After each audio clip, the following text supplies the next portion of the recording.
Bonjour Mickaël, nous sommes le samedi 20 novembre 2021. Je vous propose une nouvelle formule sur cette analyse du marché US. Je vais très rapidement passer sur les indices que vous maîtrisez maintenant parfaitement, qui sont le Dow Jones, le S&P 500, le QQQ et le Russell 2000. J'irai après vous présenter les différents secteurs qui ont un intérêt particulier. S'il n'y a pas d'intérêt, on ne va pas perdre de temps. Et je vous proposerai d'aller voir 6 actions que moi je vais suivre, qui sont Apple, Microtechnology, Sunrun, Bank of America, Wells Fargo, Alador Energy. Et nous irons également faire un tour sur le pétrole avec le Light Crude. Si vous nous rejoignez pour la première fois, bien sûr, je vous invite à vous abonner. Vous pouvez également cliquer sur la clochette de notification. Et si vous aimez cette nouvelle version, n'hésitez pas à cliquer sur le petit pouce bleu. Je vous rappelle également que vous pouvez télécharger 3 e-books gratuits en cliquant dans le lien qui est sous la vidéo. Au niveau du Dow Jones, donc là je vais passer en weekly pour aller assez rapidement. Vous voyez que le Dow Jones a quand même perdu pas mal. Nous sommes sortis du canal haussier depuis maintenant 3 mois. Nous n'arrivons pas à réintégrer ce canal haussier au niveau du Dow Jones, ce qui n'est pas le cas du S&P 500 qui lui était également sorti courant septembre-octobre de son canal haussier, mais là qui cherche à le réintégrer. Alors vous voyez qu'au niveau du S&P 500, on n'a pas fait un plus historique, puisque si j'éclate un peu le graphe, vous voyez, on est légèrement en dessous de la bougie de la semaine dernière. On est clairement sur les plus hauts, on devait être à 4705 je crois sur le plus haut, on est à 4697. Donc clairement le S&P 500 a décidé de pousser beaucoup plus que le Dow Jones. C'est un indice sur lequel il faut rester, à mon avis, investi plutôt que le Dow Jones. Le QQQ, voilà, écoutez, rien à dire. Lui, il pousse, il est toujours dans son canal haussier. On a une belle semaine ici avec toujours encore un plus haut historique sur les valeurs technologiques. J'aurai l'occasion d'y revenir avec notamment Apple et Microtechnology, également avec Sunrun, pour donc les valeurs à suivre sur le domaine technologique. Au niveau du Russell 2000, nous étions enfin sortis il y a 3 semaines de cette zone de congestion qu'on traînait depuis le mois de février. Nous avons ici eu un petit retour sur, voilà, ici un genre de throwback, ici sur la résistance, on va dire, de la zone de congestion. On est revenu dans la zone de congestion, à surveiller la semaine prochaine, mais clairement, si les marchés ont décidé de pousser pour la fin de l'année, ce qui est normalement le cas, puisque normalement novembre est un des meilleurs mois avec avril au niveau de la bourse, et décembre, on a souvent le rallye de fin d'année. Donc voilà, est-ce que c'est simplement ici une réincursion dans la zone de congestion pour repartir au-dessus? Écoutez, à voir la semaine prochaine. Je voudrais également rapidement aller sur le VIX, puisque nous sommes des traders d'options, donc le VIX nous intéresse doublement. D'ailleurs, on regarde quasiment que ça, pour être très franc, pour prendre nos positions. Vous voyez que là, nous sommes en dessous des 18. Nous avons beaucoup de mal à aller autour des 22, 23, 24, 25 pour avoir des primes intéressantes pour passer nos contrats. Donc pour l'instant, écoutez, c'est un peu morne pleine au niveau des contrats d'options. Dans mon portefeuille pour la fin de l'année, c'est-à-dire entre décembre et janvier, je dois avoir 5 ou 6 contrats, alors que normalement j'ai quasiment une dizaine de contrats par mois. Et là, sur les 2 derniers mois, enfin sur le décembre et sur janvier, je dois avoir 5 contrats grand maximum en portefeuille. Donc j'attends le bon moment pour repartir sur mes stratégies d'options. Je vous propose donc d'aller voir directement les secteurs qui nous intéressent. Alors je vais commencer par XLP, puisque ça fait pas mal de temps que je vous dis que nous sommes peut-être dans un biseau ascendant. Donc le biseau ascendant, normalement, c'est que une fois qu'on va toucher ici la zone de support, on devrait descendre assez fortement. Pour l'instant, le scénario a l'air de se valider. On n'a pas été touché ici la résistance. On a l'air de repartir à la baisse, qui est tout à fait normal si les marchés américains montent. XLP étant un secteur défensif, il n'a pas vocation normalement à récupérer du volume de business pendant les mois où ça monte. Donc il y a peut-être des chances qu'on vienne toucher le support, et si vous touchez le support, là clairement je passerai short sur ce secteur. XLF, les valeurs financières. Alors on a vu un beau run ici sur les valeurs financières, zone de congestion qu'on a cassé ici, donc il y a un mois et demi à peu près, donc c'était autour de la semaine du 10-11 octobre. Nous avions ici une belle bougie, là ça poussait fort, on avait pris des positions d'ailleurs, notamment sur Bank of America et sur Wells Fargo, qu'on va revoir juste après. Depuis un mois, voilà, nous sommes en baisse. Voilà, nous sommes passés de 40 $ à 39. Alors, on a perdu 4% sur le secteur financier. Maintenant, il est tout à fait normal qu'après, voilà, on a quasiment presque un bull run ici, zone de congestion, on essaie de sortir la tête de l'eau, on revient ici sur une zone de résistance qui devient support. Je suis assez confiant sur les financières sur la fin d'année, c'est pour ça que je vous proposerai d'aller voir après Bank of America et Wells Fargo. XLK, les valeurs technologiques, c'est un secteur qui pousse, donc voilà, comme on dit, on a plutôt tendance à aller où va l'argent, et l'argent va dans les valeurs technologiques. Donc pour l'instant, ceux qui sont investis dans les valeurs technologiques, Mais j'espère qu'ils en profitent bien, puisque là, depuis maintenant le 4 octobre, donc ça fait un mois et demi, vous voyez, ça pousse pas mal, puisque sur la valeur technologique, sur un mois et demi, on a pris quand même, allez, je prends ici, elle est midi plus bas, on a pris quand même 15%. Donc 15% sur un secteur en l'espace d'un mois et demi, c'est quand même assez important. J'ai ensuite la valeur XLB, les materials, qui, à mon avis, vont bénéficier de la hausse des prix en général. Donc là, on a une zone de congestion.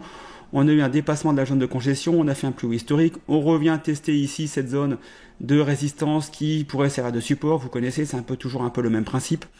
Donc ici, il y a peut-être, à mon avis, un retour possible autour des 86,80$ pour aller rechercher ensuite les plus hauts historiques autour des 90. Donc il y aura des choses à voir dans les materials quand ça sera le moment. Je reviendrai dessus le moment venu. Nous avons également le secteur énergétique qui, lui, subit une baisse relativement importante. Vous voyez que là, sur la dernière semaine, on a une jolie baisse. On a une zone de congestion ici pendant quasiment un mois. Et là, alors je pensais honnêtement, sincèrement, vu la demande au niveau de l'énergie, qu'on allait casser finalement ici cette zone de résistance.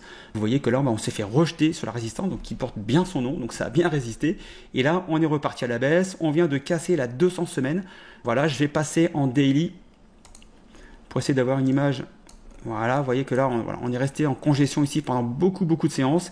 Et puis, quand il a fallu l'énergie nécessaire, c'est qu'à de le dire, pour casser la résistance, on n'y est pas arrivé. Et là, ça repart à la baisse. Alors, je suis assez confiant sur l'énergie. C'est pour ça que je vous proposerai un titre après sur l'énergie. J'ai d'ailleurs écrit un article qui devrait paraître la semaine prochaine, puisque j'ai été contacté par le Café de la Bourse, qui est un gros blog avec beaucoup d'auteurs et des éditions de qualité au niveau des articles. Donc j'étais approché, donc je suis extrêmement touché de leur attention. J'ai écrit un article sur le pétrole qui devrait sortir en début de semaine. Je vous mettrai le lien du blog sous la vidéo. Je n'ai pas encore le lien de l'article puisqu'il n'est pas encore sorti, mais dès que ça sera fait, je mettrai également dans le descriptif. Mais clairement, je suis assez confiant, même si là, effectivement, on a eu une belle chute. Donc ici, c'était hier notamment, on a eu une belle chute, une belle correction au niveau de XLE, donc de secteur énergétique, mais je suis assez confiant sur l'énergie pour la fin de l'année. Je vous propose maintenant d'aller voir les valeurs que moi je vais suivre. Voilà, alors je les ai classées dans l'ordre. Alors au niveau technologique, bien sûr Apple, voilà, alors Apple, on est venu ici reprendre appui début octobre sur une zone de résistance qui a bien servi de support. Vous voyez, donc il est important d'identifier les résistances puisque ce sont souvent des zones psychologiques qui servent après de support. Donc voilà, ici c'est le cas typique. On est venu reprendre appui sur les 138. Là ici, on a eu donc une belle remontée. On est venu reprendre appui sur la 50 jours. Donc les moyennes mobiles sont également des zones qui sont regardés par les investisseurs. Et là, vous voyez que depuis maintenant une semaine et demie, le titre pousse très fort puisqu'on est passé de 147, quasiment 50 à 160$, ce qui nous fait une hausse. On va aller chercher ça ici. Voilà, de quasiment 9% sur Apple. Alors je sais que certaines personnes avaient pris d'école puisque donc sur le groupe privé Facebook de la Bourse sans stress, on a eu une parution d'un membre qui avait pris un call ici et a fait une très jolie performance. Alors pourquoi je vous parle d'Apple? Puisque là vous voyez que nous venons de casser un plus haut historique, donc un plus haut de 52 semaines, enfin voilà, un plus haut de tous les temps. Et clairement, je pense qu'il va falloir attendre ici, parce que là on est quand même pas mal éloigné de la 10 jours. Il va falloir ici attendre. Pourquoi pas, si Apple vous intéresse, ça reste quand même une belle société, à mon avis ça vaut peut-être le coup de s'y intéresser, mais si on avait un retour autour des 155, 157, à mon avis on pourrait avoir un point d'appui important pour rentrer, avec un stop qui pourrait se situer autour des 147, donc si vous rentrez autour des 155 et que vous avez un stop à 147, ça vous fait 8$ de perte potentielle en cas de déclenchement du stop, et après vous calculez le nombre d'actions que vous pouvez prendre, mais à mon avis Apple a s'y intéressé. Alors peut-être là il y a peut-être un petit peu trop tard, mais attendre effectivement un retour soit sur la 10 jours ou ici sur la zone des 155, 157 pour rentrer sur Apple. Je vous propose également Micron Technology. Alors pourquoi? Simplement puisque là, phénomène important, nous avons finalement cassé ici la 200 jours. Vous voyez que là le marché repart fortement, on est passé de 70 à 83 en l'espace de 2 à 3 semaines.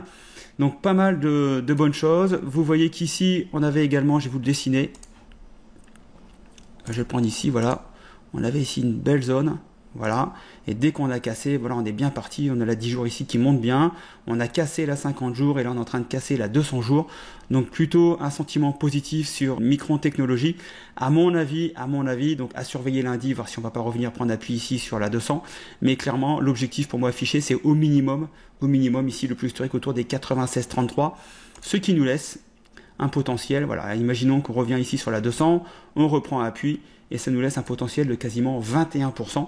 Donc là, aussi bien en achat de stock qu'en achat de call, 21%, ça commence à faire un petit peu de monnaie, donc à surveiller Micron Technology. Je vous propose maintenant, toujours dans le domaine technologique, mais là dans le sous-secteur du solaire, donc Sunrun. Alors j'étais rentré sur FSLR, j'en suis sorti puisque voilà le titre n'a pas validé la figure tasse avec Hans. Voilà, donc j'étais rentré sur la ligne de coup et je suis ressorti quasiment avec très peu de bénéfices, avec 3 ou 4% de bénéfices puisque la valeur n'a pas confirmé et d'ailleurs elle est descendue par la suite.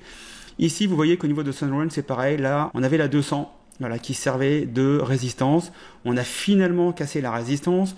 On est sorti ici de la zone de congestion. On revient prendre appui ici sur la 200 qui maintenant sert de support. Vous voyez qu'on est venu jeudi ici prendre contact et hop, on est reparti à la hausse.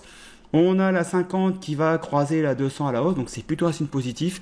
Donc graphiquement, des choses plutôt intéressantes sur Sunrun. Je vais m'y intéresser en début de semaine. Je vais regarder le comportement dès lundi et mardi. Et je pense que dès qu'on dépassera ici la zone des 57, je prendrai position. Alors après au niveau du stop, si vous êtes plutôt agressif, vous pouvez vous mettre juste en dessous de la 200.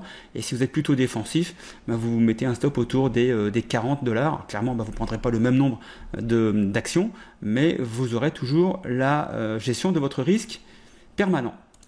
Au niveau financier, tout à l'heure on avait parlé de XLF, donc les financières. Alors pourquoi je vais suivre Bank of America et Wells Fargo qu'on verra juste après? Simplement puisqu'ici on avait une zone de congestion, on a cassé la zone de congestion par le bas. Voilà, donc là vous voyez qu'on est venu ici avec un superbe marteau, ici sur la 50 jours. Alors peut-être que la baisse n'est pas terminée puisqu'ici on a une zone de résistance autour des 43,50.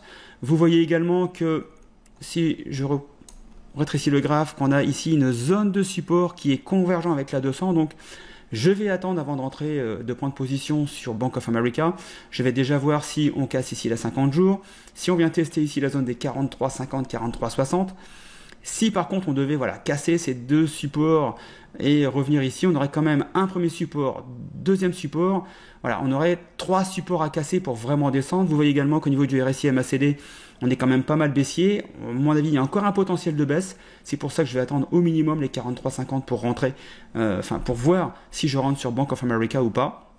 Et si ça casse, voilà, donc j'attendrai ici un retour autour des 40, on va dire entre 40 et 42 pour prendre position. Je pense qu'en plus au niveau du RSI MACD, on aura un retournement, donc il y aura peut-être potentiellement une prise de position avec un stop qui pourrait se positionner ici autour des $38, voire des $36,50 pour Bank of America.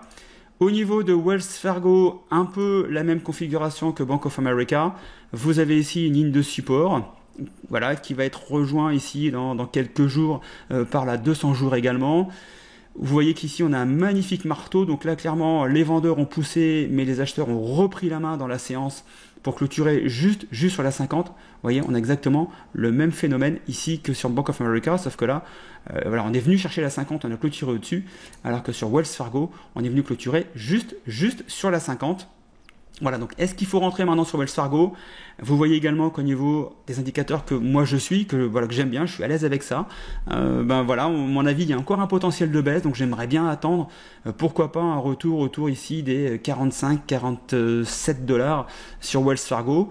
On aurait ici une belle zone de support convergente ici, assez valide, avec un stop qui pourrait se situer dans une zone, je vous l'ai dessiné ici, avec un stop qui pourrait se situer entre les 43,50 et les 41,30, pareil. Donc ça va dépendre de votre profil, si vous êtes plutôt agressif ou défensif au niveau de votre trading.